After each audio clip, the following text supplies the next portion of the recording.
welcome to Picture Shows and Petticoats. I'm Jennifer. I'm at Jennifer White on Twitter, on whichiblog.com. And I'm Elizabeth. I'm Elizabeth. Is this our first time recording where I have my new? No, it's not. I don't know because I did it last year. Remind me. It's Elizabeth Mel, and I'm at elizabethmichelle.com. No longer hyphenated. No longer hyphenated. I do remember we did talk about that in one of our older episodes. So, this is Downton Abbey, Season 4, Episode 2. Yes. And I'm wearing my uniform today. My Christmas gift from Elizabeth. My Doctor Who TARDIS and Mary Poppins. Yeah. If I'd known you were going to wear that, I would have worn my Little Mermaid TARDIS. Oh, sure. That would have been good. Yeah. Well, we'll have another episode. Yeah. We're still in Mrs. Patmore's kitchen. Yeah. And we're just working out things. I don't know. Who knows where you'll find us next. But thank you for your great comments last week. We really appreciated the awesome contributions that you guys had for us at our Facebook page and also on my blog. Mm-hmm. So thank you very much. Yeah. And actually, as of today, we have a new little hub where you can go and find all of our videos because I know that sometimes it's a little inconvenient to have to go navigate YouTube. Because it's weird. They changed it. It's really weird. So you can find it. It's actually at my blog. It's a little, I've just tagged it on my blog. So it's elizabethmichelle.com/PSP. So you should be able to find it. And actually there is a hyphen in that one. So this is confusing, but there will be a link underneath here when we're talking about this. So you'll find all of our back episodes, which I'm currently putting on there, and possibly some blog posts. Mm-hmm. We decided that we're going to blog some other stuff. So, okay. Awesome. It's exciting. And we have quite an episode to talk about today. It's a little bit tricky. Mm-hmm. So, if you are, well, there's some touchy subject matter in it. Yes. And we're going to save it. Viewer discretion advised. Definitely. For Picture Shows and Petticoats this episode. Definitely. And we're going to save that until the very end. So we'll probably talk for, I'd imagine, 20, 30 minutes about everything else, and then we'll hit the heavier stuff at the end. So, and we have our tea. I hope you poured your tea or whatever beverage you need after this episode to join us. Some episodes, you need different beverages. So, I have water here today, which is weird because I'm like parched for some reason. Water works. It's cleansing. Mm-hmm. We need cleansing after this episode. Yes. And I chose to drink Sleepy Time vanilla tea. And what am I drinking? Oh, your Bigelow. Mm-hmm. It's pumpkin spice. Oh. I did find some. Okay. She shares her yummy things with me. She's a good friend. Yeah, I have a huge box of tea. It's important. Well, you can't be an Anglophile and not have a big box of tea. That's like a requirement. Yeah. And a teapot. Mm-hmm. Yeah. And a whistling kettle. Uh-huh. I don't have an electric tea kettle because I don't have the counter space. Maybe someday. When we have our flat in London together, we'll have 2 electric tea kettles. I've actually been looking for jobs at the BBC. Take me with you. All right. So where do we begin? Well, one of my favorite parts about this episode was that we've finally seen Down back at full strength, according to Lord Grantham. We're finally seeing some upstairs action. So there's a big party going on. That's how it starts. So love parties. Yeah. Because why? Everybody brings out their tiaras. So. Oh, yes. Yeah. Everybody had them on. Was it white tie? No, white tie. Was it white tie? I think so. White tie. So remember Tom and his white tie. Yeah. And Edna with her snarky little brazen hussy. One of my first notes in here was, Edna, no, you cannot be friends with Tom. You know, she really wants him to identify more with the staff. She's working so hard on him. She's such a manipulator. Playing on getting him to feel bad for not wanting to be her friend, feel bad for this. She's playing the same game. Remember, Mrs. Hughes said when she dismissed Edna before, she went to Tom and she said, "You're doing a wonderful job of transitioning. You've lost Sybil. Your life has totally changed. You're in mourning. But you've let her make you feel bad for being who you are. And you have no right to feel bad." And she's doing it again, and he's letting her. His line at the end, when he finally breaks down and tells Lord Grantham that he's let him down. Oh, what was that? It was really awful. I noticed it when I rewatched it. Lord Grantham just blows it off, which he shouldn't have done. He should have listened to Tom and been more supportive. But he walks out of the room, and Tom says, "Do any of you ever leave school?" Yeah. That cracked me up. So he's feeling very much like an outsider. We feel your pain, Tom. But Tom, I think, I love him. I love Tom. I love Tom. But not maybe, quite as much as I love our new friend, Lord Gillingham. The glamorous pirate. The glamorous pilot. Pilot. He might as well be. I like him. Who is he? I'm looking that up right now. Let's talk about him. He's somebody's son. He's somebody's son, and their big house is now a girls' school, and now they're living in the dower house, which is fine, but they've had to get used to it because, Such an inconvenience. But at least they didn't have to split up the estate. Because he gives very good advice to Mary. Yes, and I really like that she's starting to, come out of her mourning a little bit and think for herself, as we saw at the end of last week's episode, and is not just going to roll over and let her father do whatever he feels is appropriate, which we know is not the route to go. It's not always so right. I think most of it matters. Well, I liked what Mary said when they were out horseback riding. Of course, she was side saddle, of course. I liked what she said about it's nice to have somebody who understands, to talk to about it. Yeah. So. I wrote down some things there. I was going to put something, maybe I'll put something inappropriate right here. We'll see.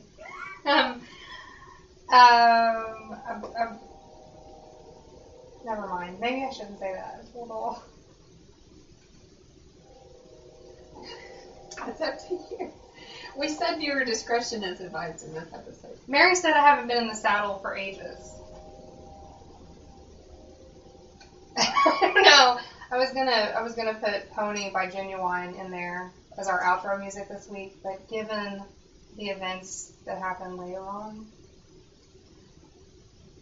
in bad taste. Sensitivity is advised. Yeah. So anyway, it was good to see her talking to him about everything. It's really the first time we've seen her open up to anybody. Right. And she no longer feels, she's not the same Mary. She's been married. Socially, she's secure. She doesn't have to worry about sleeping around, playing around. There's no more mystery there. It's not as much of it. I mean, she's still a game player, but not in the same sort of sense. Right. So she's a little more grown up about, and she can have grown up conversations with the guy and not. I hadn't even thought about that. That the fact that she has been married makes some of that stuff.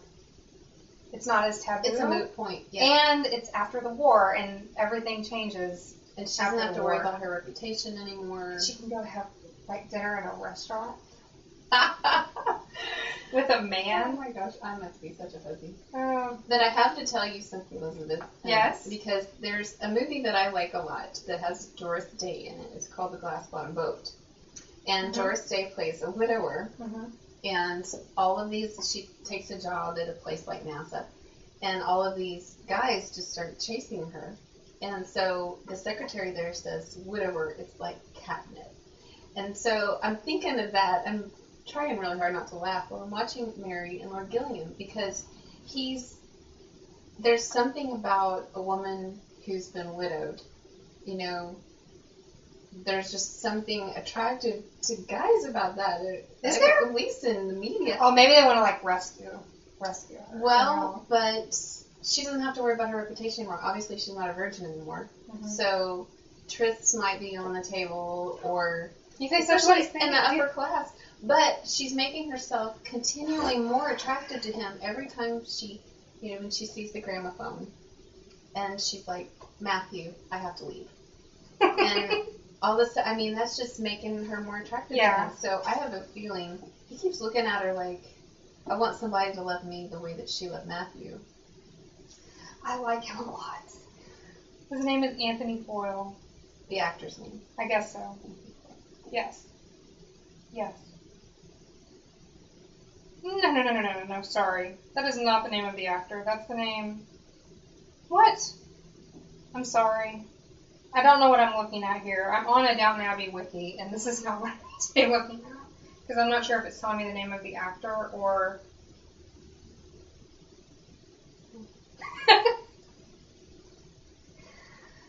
Oh, this is not what I should be doing right now. But anyway, I'm glad that he's been added. But I'm sure that there are going to be numerous ups and downs, obstacles. Well, I mean, I don't think we're done seeing all the guys that are going to vie for her affection. All her suitors. Mm-hmm.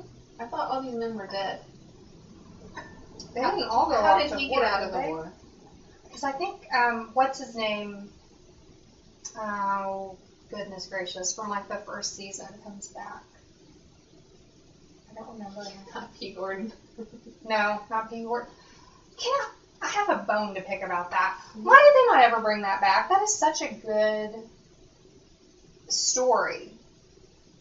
Please bring it back. Maybe you're bringing it back and I don't know yet. I want it back. Do you want it back?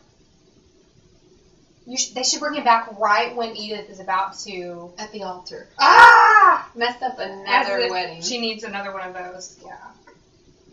Oh my god. Okay, so we're on Edith. We're skipping all over the place. We are. Edith.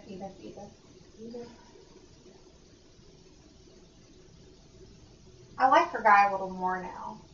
And so does Looking. I like him. Men. I like him a little bit. Well, I'm still at the for better or for worse thing. I know you are. Sorry. I'm old-fashioned, I'm old school. I'm not making any apologies for it, but... I'm old-fashioned too, but I... Like, if his wife is like... catatonic or something? Oh, never mind. No. Anyway, so... Edith... What's his name that she's with? Goodness gracious. Tom... No, sorry. Why did I say that? I don't know. Gregson. They are trying so hard to get her father just to have a conversation with him. Yep. And understandably, he doesn't want to. Understandably. What do newspaper editors do? Gossip. Right? He's already had a bad run-in. Yes, he has. Why do my daughters keep...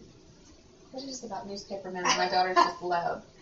It's the defiance. It's the rebellion. Mm-hmm. Right? Mm-hmm. So, and goodness,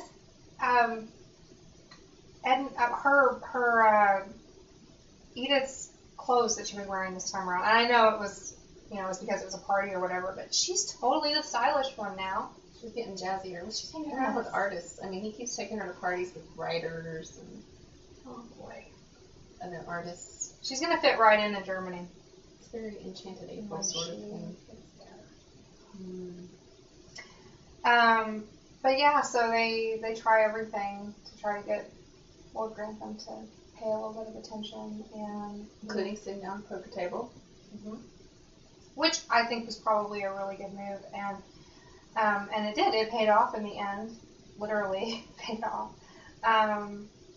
When the little shyster, was discovered. What was it? Was he counting cards? Were they marked cards?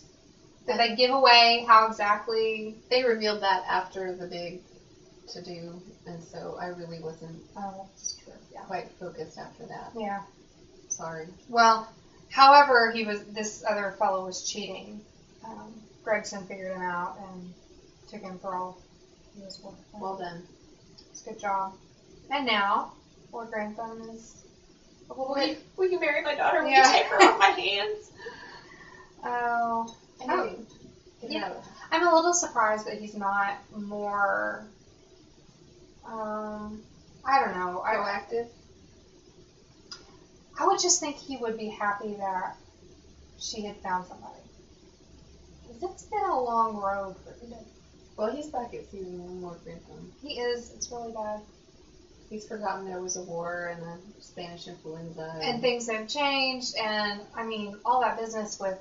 He lost all his money. Lost all Cora's money. The singer... Well, and Carson is partly to blame for some of this, because, you know, he was Yeah, I thought it was so funny. He was acting on behalf of Lord Grantham, but... He's upholding the traditions, and nobody's told him that the traditions have changed. Right, and so they make the singer, they're going to make her eat upstairs in her room. By herself. She's been banished. And, okay, I so did not know that it was going to be Kiri Takano was singing. I was so excited about, because I love her. And so, you know, she starts singing, and I'm like, hot dog, it's her. Love her. She's so good. She has a beautiful voice. She was really good. Yeah, so we're all over the place. So when we talk about the clothes, can we talk about the clothes? Sure. Everybody had fabulous clothes on, and my favorite thing of the entire evening was Cora's, her tiara and whatever jewels, because both nights she wore different jewels in her hair. I want to wear jewels in my hair. Let's do it. Well, they won't be real, but I think we should anyway. If anybody, if there are any people you know who have, like, if there's any jewelry stores out there watching. Well, if BC Clark wants to contribute wardrobe for us to wear for PS Petticoats, and shows Petticoats, I think that would be greatly appreciated. Maybe we can have a big, like, finale party. We should really start thinking about that so we can get it planned ahead of time. That'd be fun. Maybe we could rent a ballroom. Just kidding. Oh, let's. Yeah. Then have Dame Nellie come and sing for us. Dame Nellie. Yeah. If you have any finale party suggestions, please let us know. Or any singing dames still on us. Oh, there we go. Well, we have some friends who are musicians, probably between us, so. That's true. You never know. Maybe you'll play a violin. I don't know about that. That's funny. We could just have a karaoke party. Oh, gosh. Downton Abbey karaoke. That would be awesome. Oh, my. Clarkson and Isabel. I just have to say, they brought them back together briefly in this episode. And I've been wondering if they were going to pursue that storyline. So, we're still friends. I like Dr. Clarkson. But they're warm with each other, so. And Isabel, I'm so happy that she came to the party, and because it's really sad, because you think about it, and Mary still has family to fall back on and everything, and to be surrounded by, and Isabel really doesn't have anything at all. So I love the part where Dowager went to see her. Or stop the carriage. Yes, she sorry, stopped stop the carriage. to see her. And she recited part of that Christina Rossetti poem, which is beautiful, and I love it. And when I was 15, I marked it down and left it a piece of note paper in my box of memories with instructions that this was to be written on my headstone. So, that was a little morbid. No, it was prepared. Teenagers always are. I was morbid. Were you? Oh, yes. Please. I think it's required if you're a teenager. It comes with hormones. Then there's something about Isabel's mourning, her grief, that is so beautiful to me. The part that they gave her, the dialogue, the behavior that they gave this character was so powerful to me. It was like she accepted the invitation. She didn't want to, but she did. Mm-hmm. She still feels that, that important sense of duty to the whole family, not just her own grief. And, but she was just so grieving sitting there at the table. And, I don't know if any of our viewers know what it's like to be in a situation like that where you're grieving like that, but when you're in that place, you're so disconnected from everybody around you, even when you're completely surrounded. And it doesn't matter how much people love you, you just feel like you just cannot participate and you cannot function. So I think having Tom seated next to her, if that was Cora's idea, somebody give that woman a raise. Give her a new tiara. That was fabulous because of the way he was able to reach out to her and just be there for her. Yeah. The two, and Mary should be right there with them, but she's sort of in a different place in her grieving, but Tom and Isabel can comfort each other. Yeah, I feel like it's a really honest depiction of it, whereas, I mean, not to say that everybody has to grieve in a certain way, but Isabel's grief looks very different from Cora's grief. Right. Did we really... Okay, we had a slight technical difficulty, so the rest of this podcast will be, it will be a podcast and not a vidcast so much. Sorry. It's okay. These things happen whenever you're dealing with technology. That's right.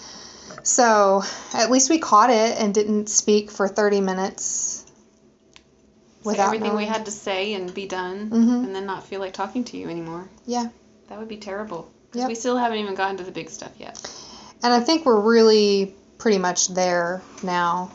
Jennifer, when we left off, we were talking about how Cora was grieving versus how we've seen Isabel grieve. And they're two very different things. So, I guess before we get to that, let me see if there was anything else I wanted to say about... Oh, I had a question to ask you about the dinner.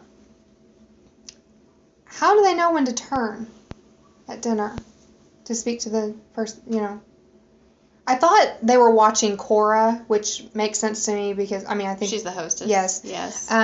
So is it just whenever she's tired of speaking to the person to her right that they turn? I don't know. Anyway, I'd never... That would be really awkward and uncomfortable. I'm sorry I can't finish talking to you or caring about what you're saying because I have to go look at this other person. Mm-hmm. That's awkward. Mm-hmm. That doesn't seem socially gracious to me. I don't know. I guess you're just expected to speak with both of the people. It's better than if you're sitting there and people on either side of you know the person on the other side of them, and then you're just by yourself. Right. Or if you have a companion that talks to everyone else but you while you were somewhere with them. Roger that. But I was also going to bring up Mr. Molesley. Oh. He's still on hard times, but he's back at the Abbey. Wearing gloves, though. Wearing gloves. He has come down as low as he can go. Working on that road crew was not as bad as having to wear those gloves. Bless his heart. But at least he's back. I really hope things get ironed out with him because I worry. I worry for him. I do too. And I want to see him hook up with somebody. I can't help myself. Okay. I'm ready for a Molesley romance. Do you have anybody in mind? No. No? But if we get rid of Edna, that's my plan. If we get rid of Edna and substitute somebody for him who likes to hear his stories about cricket and things like that, and his gloves. I think he needs a girl who's not super, super smart. Probably. Who would just be enthralled at everything that he had to say. Exactly. That's what he needs. Cheerful. Yeah, just a sweet girl. Somebody who's looking for security. Ivy, if she was a little older. Not Ivy as she is, but someone like Ivy, I think, would probably suit him just fine. That child actually said that was the most thrilling night of her life, suffering from a hangover. She was, puking drunk. What is wrong with her? She is missing brain cells. She can't even remember any... Yeah, and she's got far fewer now than she did before. Oh, well. Okay. Oh, one more thing. Yes. Okay. I have another thing, too. So. Okay. Then you first.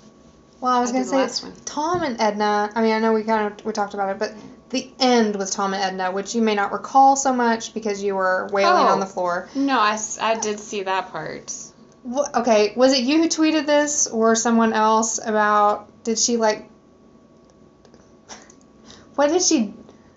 What events transpired after that? The worst.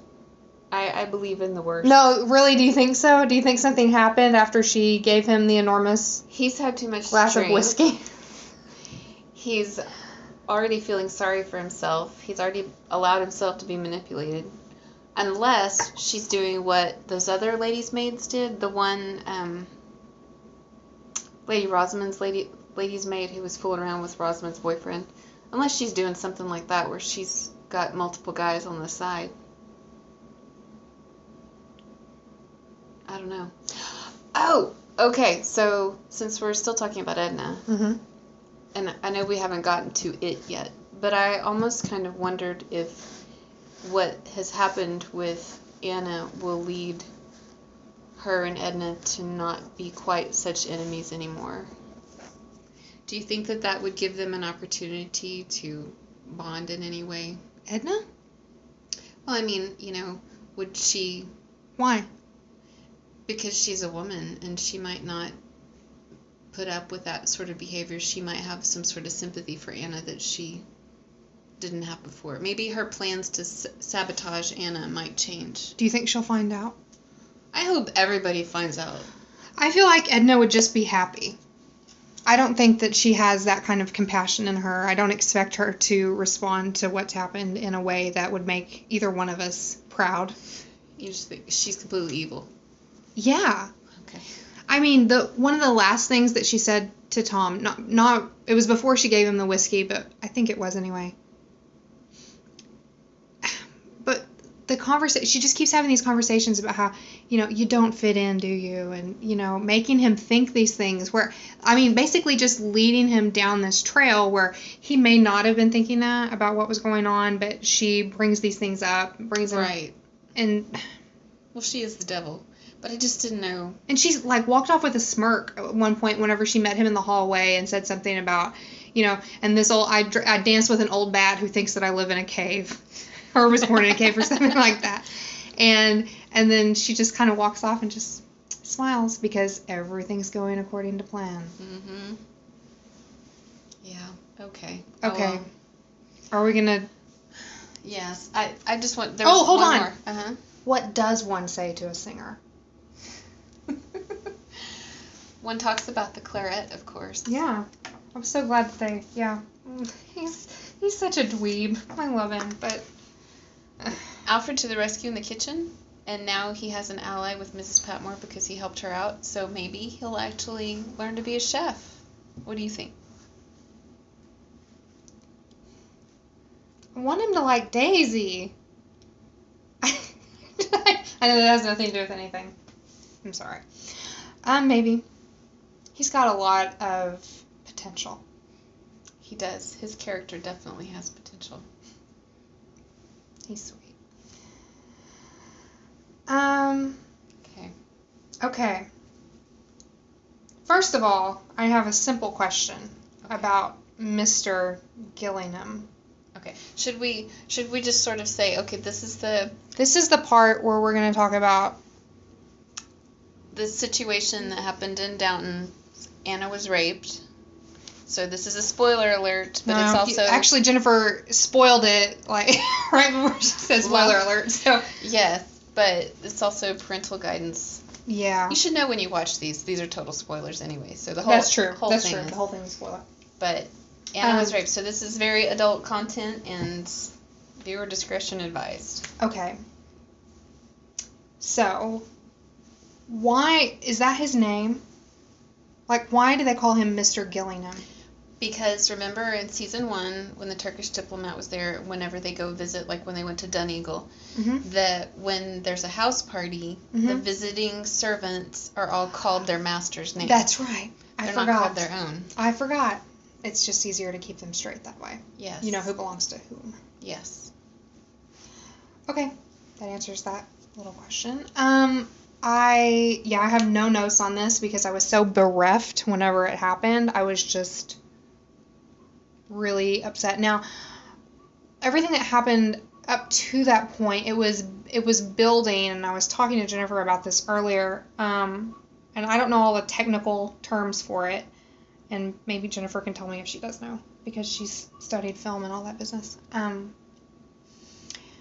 But we keep switching back and forth between upstairs and downstairs for a long time, right up to like as the party is happening, and there's this loud game going on downstairs. It's during the dinner, right? The game is, I don't know if it's during the dinner, but they all go upstairs for the concert after dinner. After dinner, so, well, it would make sense that the people who don't do kitchen work were free, and I think that's who that was. It was the people who, just maids and footmen and whatever, but it was really loud, and then it would switch to the dinner where it was really quiet, and then back and forth, and it just kept building and building, and then they're sitting to hear the singing starts, and then it's quiet downstairs as Anna goes downstairs because she has a headache. She's going to go get a powder to mix and have something for her headache, because, as she told her husband, it was probably all the yelling from the game. And so it's back and forth again, and it was really, it was very dizzying, like the way that they kept going back, and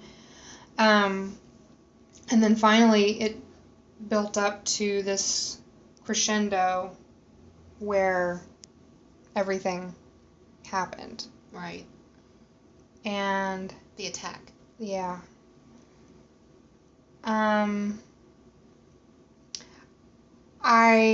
Now, again, we're watching the U.S. broadcast, and so which has been edited. Yeah, I wonder. Somebody on Twitter said that it was worse. They showed more on the UK version. I would imagine so, because I think I've told you before that I think season 1, I have the UK DVD, which is unedited, and there are things that are said and done in the UK version that were cut out of what we saw. So I'm sure, I would like to know what it was, but because I don't feel like, well, I would just like to know. Right. Because I don't want to say, what I was about to say was, at least in the direction and the writing, they were merciful, because they didn't show us a lot of what was happening. I mean, we really just saw what led up to it, and then the aftermath, and we heard the screaming, which is bad enough, but so I can't really say that because I don't know. Right. Well, for me, it's such a sensitive issue that I don't have to see it to see it. Mm-hmm. And it's such an over-the-top evil, absolutely evil act to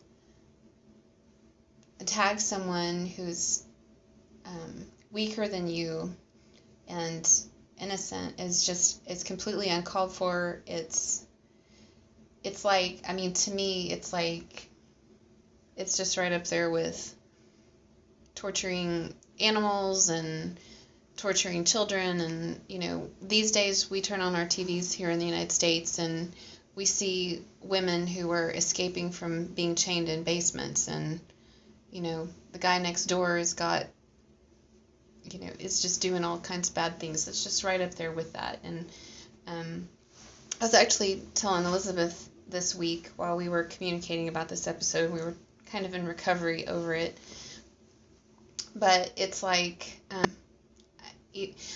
I know people have talked about this is pertinent to the times of 1922, but the bottom line is it's pertinent to all times. It's pertinent to modern times. It's pertinent to BC, 800 BC, men have always been raping women. That is, not all men. I'm just saying in general, rape is something that happens, and it is completely and over the top unacceptable. So to violate somebody like that, to take something that is so vulnerable and precious and does not belong to you, and to not care that you're hurting somebody like that. Yeah. And I think that I totally agree with everything you said, and I think some of the stuff I was noticing, and I didn't click on any of these links. I didn't read a lot about it because I just didn't agree with it. I guess some people felt like this is the sort of thing that shouldn't be in this show because they want everything to be happy and Downton is an escape, and whenever I go to watch the show I shouldn't see things like this. I don't agree with that, and I understand this isn't like a documentary where you're showing everything that happened back then, but I feel like I think it was good that they included it. I hate who it happened to. I hate that it happened to her. But the truth is, this was something that was probably dealt with a lot more than what we've seen so far.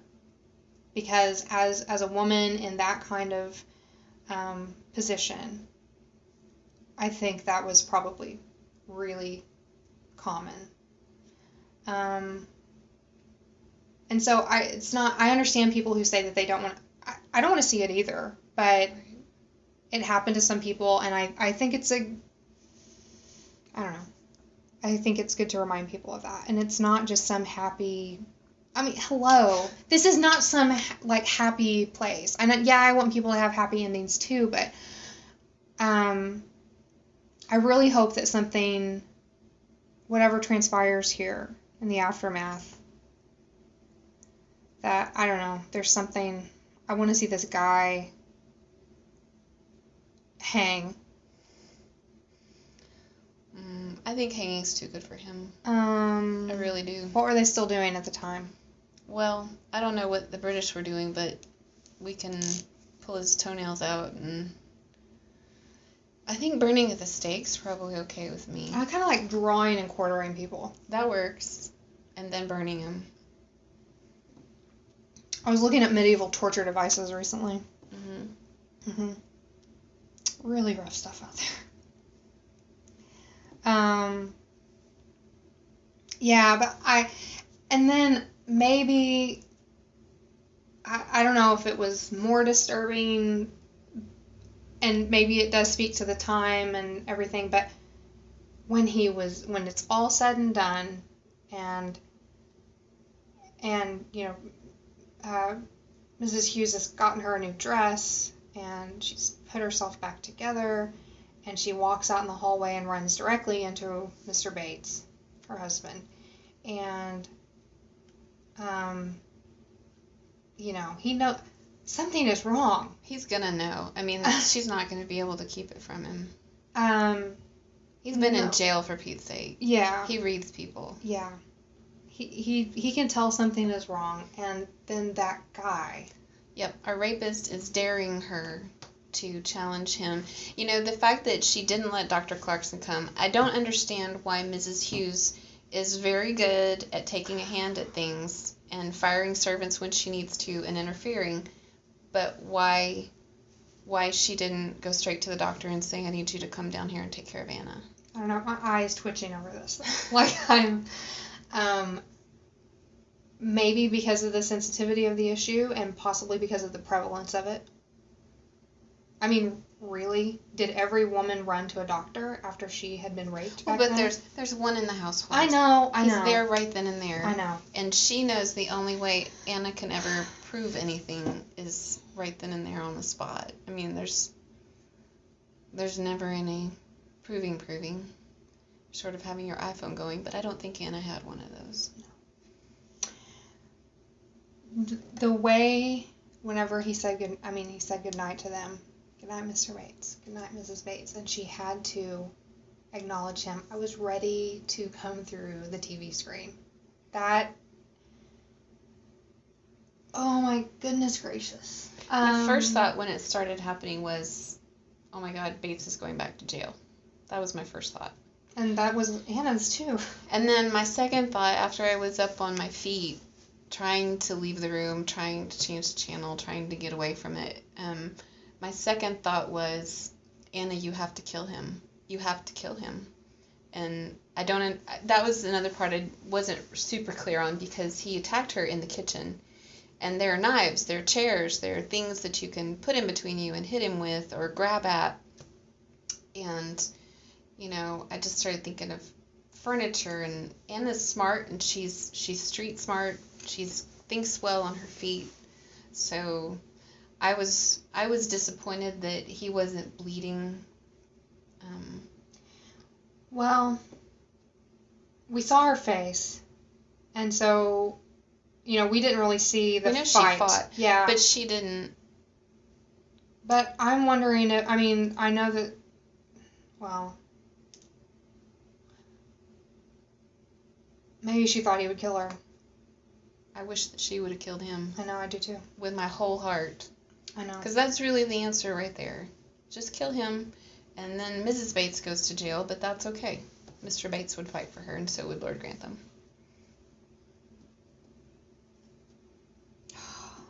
It's so upsetting. And okay, then, so he's Lord Gilliam's servant, right? Yeah. So what happens when Lord Gilliam finds out about it? When Mary finds out about it, and Lord Gilliam finds out about it? I don't know. Oh my goodness, we're in for some drama this weekend, I think. But it's not subject matter that I do very well with, which is why I tweeted to turn Downton Abbey off. I didn't turn Downton Abbey off, but it's not subject matter that I do very well with. I know there's some uproar about that too, and where immediately, you know, this episode had viewer discretion advised on it. And so I was watching it here, and I was like, what? Why? What could this be? Because I don't even remember them doing that for... Right, when they ran over Matthew, or, yeah.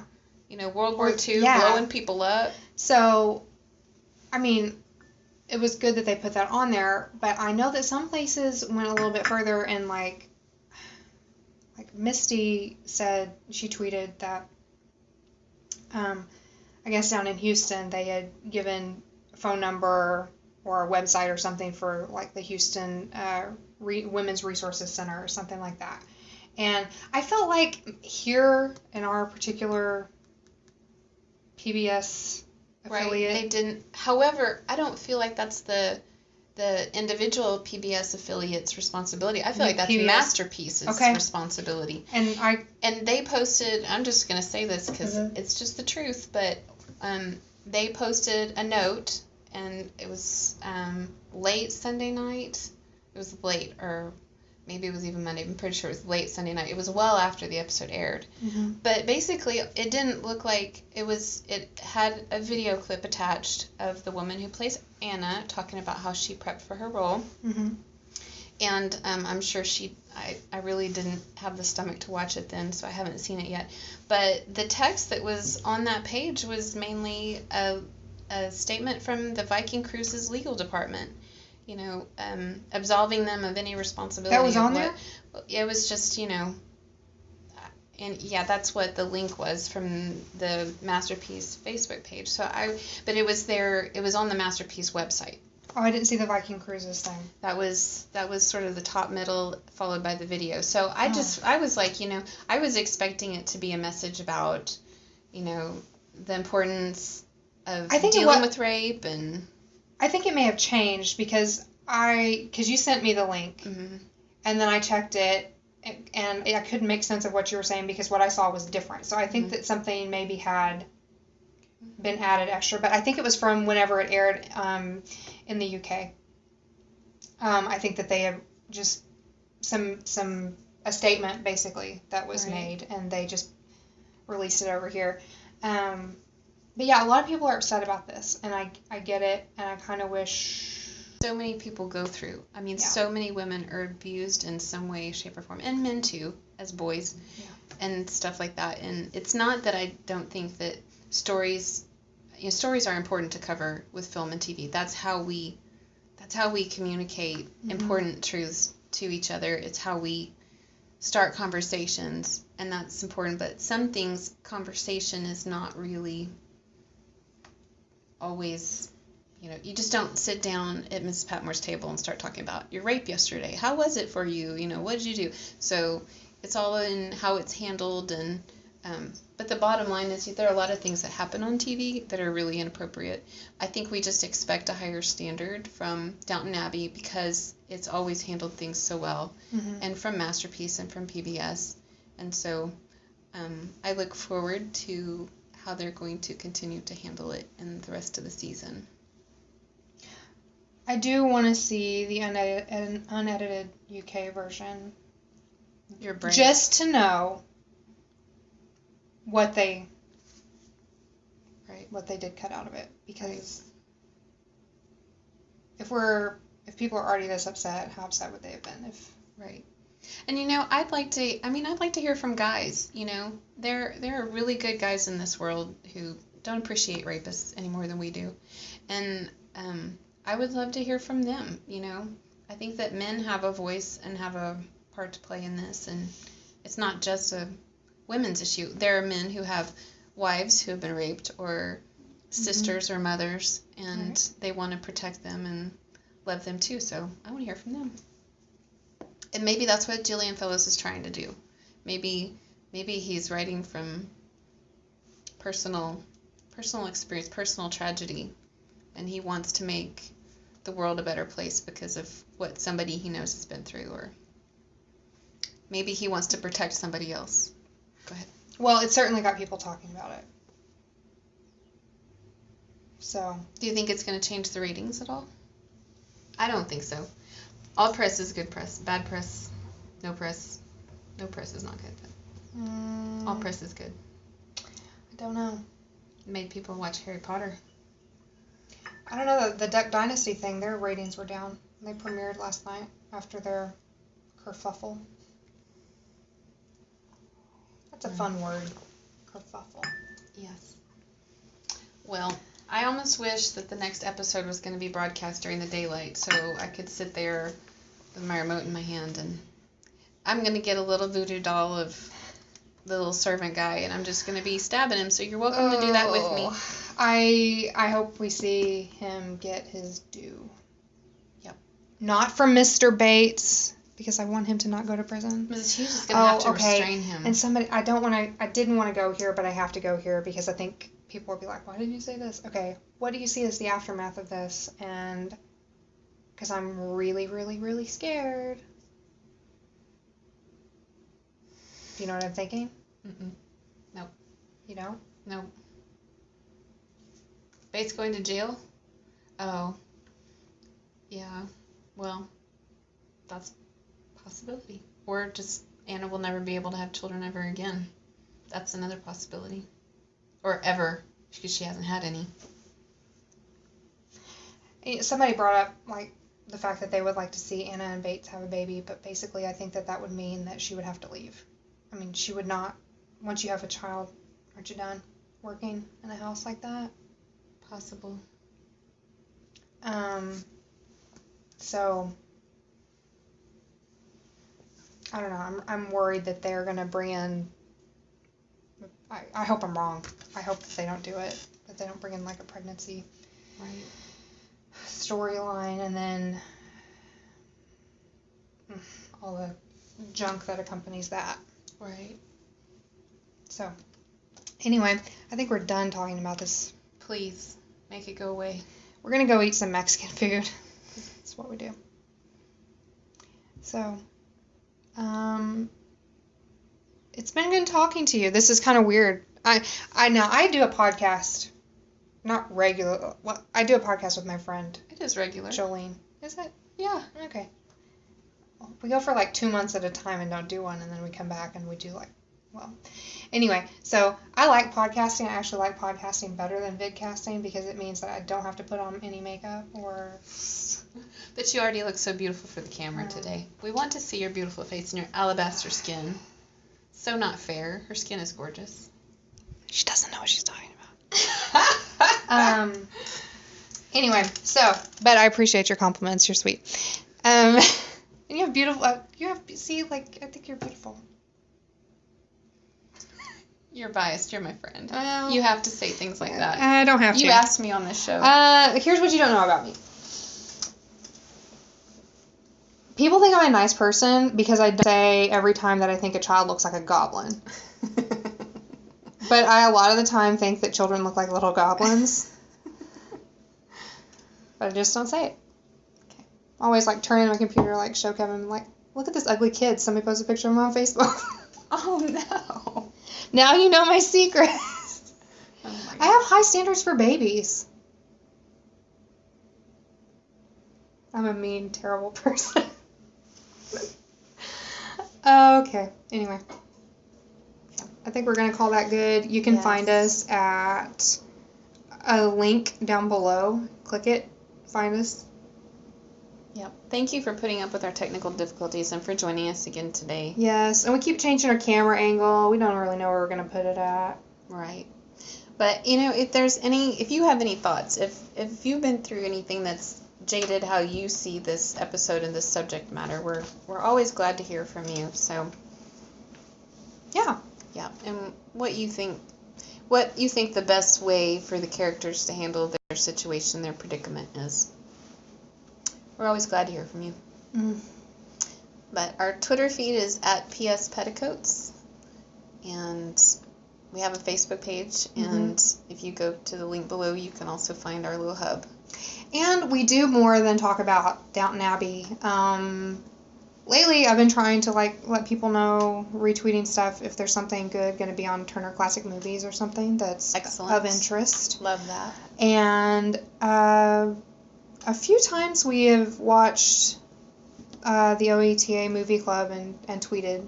Yes, we love Along with OETA that. Movie Club. It's one of our favorite things. We could probably do like a podcast about movies on the OETA Movie Yes, Club. and how we want to be BJ Wexler when we grow up. It's our dream. It is our dream. Both of our dreams, and we just happen to find each other out in the world.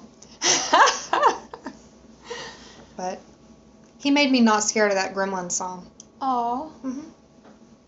That's I thought the Gremlins song was the BJ Wexler song. Aw. I didn't know that, because I was a baby. I think Gremlins maybe came out the year I was born. So, yeah. All right. Thanks We'll for catch you joining us. guys next week. Thank you. Bye-bye. Bye.